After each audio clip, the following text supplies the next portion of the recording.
शहीदों के चिताओं पर लगेंगे हर वर्ष मेले, वतन पे मिटने वालों का यही निशा होगा। हम बात कर रहे हैं रीवा ज़िले की, जहां पर 1703 और 1796 में एक युद्ध लड़ा गया था, जिसमें हमारे वीर सपूतों ने अपने प्राण की आहुति दी थी। आपको बता दें, आज़ादी से पहले वीर हमारे सैनिक ही अपने राज्य, अपने देश की सुरक्षा करते थे, और आज़ादी के बाद आज प्रजातंत्र में भी हमारे वीर सपूत सरहद के प्रहरी के रूप में देश की सुरक्षा करते हैं। इसीलिए हम और हमारा पूरा देश महफूज होकर अपनी कार्यशैली पर बिजी रहते हैं। लेकिन शहीदों का, इसे मान कहें या अपमान कहें, आप देख सकते हैं कि किस तरह से शहीदों की वीरभूमि एक खंडहर में तब्दील है। लगभग 2800 वर्ष 22800 वर्ष पूर्व पहले का ये घटना है, और यहाँ पर जो चीज़ें मिली हैं, अवशेष खड़े हुए हैं, ये साफ दिखाते हैं कि यहाँ पर शहीदों ने अपनी प्राणों की न्यौछावर किया था। लेकिन प्रशासन आज भी और पहले भी शहीदों के नाम पर राजनीति करना तो जानते हैं, लेकिन शहीदों का सम्मान किस तरह से होता है, ये खंडहर हुई बिल्डिंगें और ये मंदिरें उस सम्मान की वानगी हैं।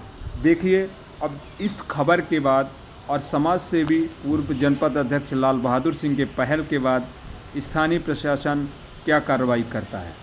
आप देख रहे हैं विराट वसुंधरा न्यूज। मैं यज्ञ प्रताप सिंह इस खबर के साथ। खबर मध्य प्रदेश के रीवा जिले के। आज मैं वहां पर उपस्थित हूं जहां पर ये रणभूमि है, योद्धाओं की भूमि है, वीर पुरुषों की भूमि है। और यहाँ पर जो ये जिक्र किया गया है 1703 और 1796, लगभग 228 वर्ष पूर्व यहाँ पर एक युद्ध लड़ा गया था, जिसमें हमारे वीर सपूतों ने अपना बलिदान दिया था।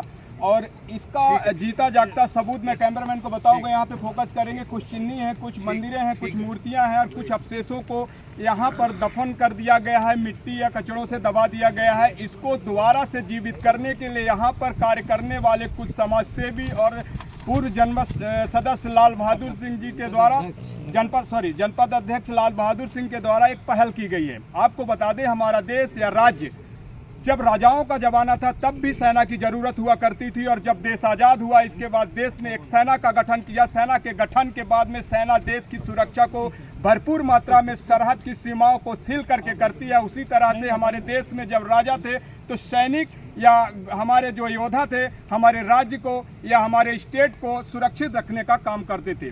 दुर्भाग्य कहें या भाग्य कह रहे, 228 वर्ष पूर्व आज यहाँ पर एक पहल की जाती है कि यहाँ पे वीर योद्धाओं ने अपनी प्राण का न्यौछावर किया था। हमारे देश के अंदर आज़ादी के बाद बहुत सारे विकास किए गए। सेना चाहे देश के किसी भी स्तर पर देखा जाए, एयरपोर्ट से लेकर रोडवे और सारी जिन भी चीज़ों को देखा जाए, हर जगह पर विकास हुआ। लेकिन शहीद के नाम पर अगर देखा जाए तो कहीं न कहीं आज भी, जबकि संतरी से लेकर मंत्री तक, सांसद से लेकर सरहद तक अगर सुरक्षित है तो सेना के जवानों की वजह से सुरक्षित है।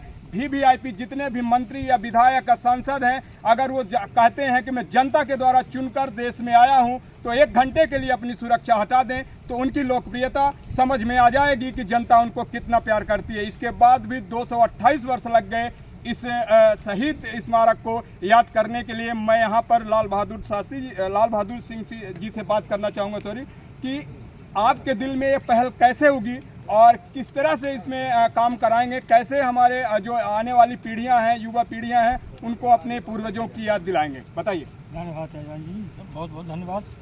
बड़ा अच्छा प्रश्न है आपका। हमारे अंदर जो प्रेरणा उठी कोई बाहर से नहीं, मैं उस वंश का हूँ जिसके पूर्वज यहाँ दोनों हाथ से तलवार चलाते हुए वीर नहीं सूरवीर की भूमिका अदा की। और 1703 में बाबा साहेब के नेतृत्व में 10,000 थे उसका 1000 बुंदेला सैनिक जो कब्जा कर लिए थे किले में। 1 वर्ष रखो रहे आए वहाँ, तो 42 लोगों की, उनकी खुद की कचुलियों की टुकड़ी उनके नेतृत्व में लड़ी और बलिदान हुए, और बुंदेलों को मार भगाया और किले में पुनः बाबा महाराजा अब्दुल सिंह जी को स्थापित कराया। महारानी को प्रतापगढ़ से लाके राज तिलक हुआ अब्दुल सिंह की। 1796 में जो ये युद्ध हुआ, इसी में भी करचुली कलंदर सिंह जी के नेतृत्व में, करचुली बहादुर सिंह जी के नेतृत्व में युद्ध लड़ा गया, जिसमें तमाम रीवा विंध्य क्षेत्र के योद्धा थे, लड़े। 200 की संख्या में थे और 10,000 नायक की सेना को मार भगाया, विजय श्री प्राप्त की। ये विजयी भूमि है जिसमें आज सब लोग आज वार्ता कर रहे हैं। ये प्रेरणा क्योंकि लगातार सुनते आए, देखते आए, जानते आए कि हमारे पूर्वज, हमारे तमाम सब लोग इस स्थिति में थे, और वो प्रेरणा निरंतर बलवती होती हुई रास्ते में चलते हुए, साथ में सहयोग में दादा जयपत सिंह जी, भाई रमनंदन सिंह जी, ज्ञान सिंह जी, इसी तरह से तमाम सब साथी जुड़ते गए। ब्रिजेश भाई जी हैं, राजा हैं, इसी तरह से, और आप लोगों का सहयोग के चलते आज वो सब लोग जान रहे हैं जो इसको भूल गए थे। ये वो देश है जहाँ गिद्ध की गणना हो रही है, शेर की गणना हो रही है, उसको जान रहे, पर ऐसे वीरों के, ऐसे बहादुरों की, ऐसे लोगों की करने के लिए। शेर से मुझे याद आया, बहुत बढ़िया। हमारे देश के प्रधानमंत्री अमेरिका से चीता ला सकते हैं, लेकिन देश के चीताओं को शिला पत्थरों में जीवित करने के लिए अनदेखी करते हैं। अब ये प्रधानमंत्री जी की बात उसमें क्या कहूँगा, अपनी देश चला रहे हैं, तो ध्यान आकृष्ट करने का काम यही आप लोगों का है।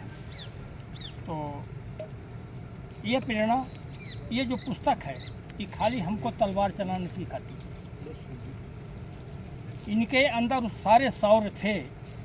आप देखें, आज सनातन की बात तेजी में चल रही है, आप सब लोग जो बात कर रहे हैं, पर जितने बड़े सनातनी ये थे, जितने मठ मंदिर इनके द्वारा बनवाए गए थे, बड़े बड़े गांव चढ़वाए गए थे, आज आपको इतने और अन्यत्र नहीं मिलेंगे। उन्हें गांव आज देखने की जरूरत है। वहाँ की भूमि कहाँ गई, वहाँ चढ़ाई संपदा कहाँ गई? किसी भी तालाब बनवाए थे, बड़े बड़े जलाशय बनवाए थे, वृक्षारोपण की बात होती, बाग लगवाए थे, ये सब समाज के लिए की थी। अब देखिए, जहाँ आज दशा मुक्ति की बात होती, बंदी की बात होती, तो अभी हम बता रहे थे कि अनूप देव 9 वर्ष की अवस्था में थे, तो शराब को मात्र पात्र छू जाने, शराब पीने से नहीं, पात्र छू जाने से सब तीर्थ कराए गए 29 वर्ष के अवस्था तक।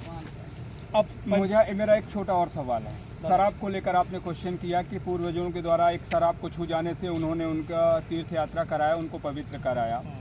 वर्तमान स्थिति आप देखें, शहर के मेन रोड से घुस जाइए और शहर के लास्ट इंड तक चले जाइए, हर एक चौराहे पर शराब की 2 दुकानें खुली हुई हैं। क्या आपकी पहल से सरकार इन शराब ठेकों को बंद करा सकती है? देखिए, मुझे पता है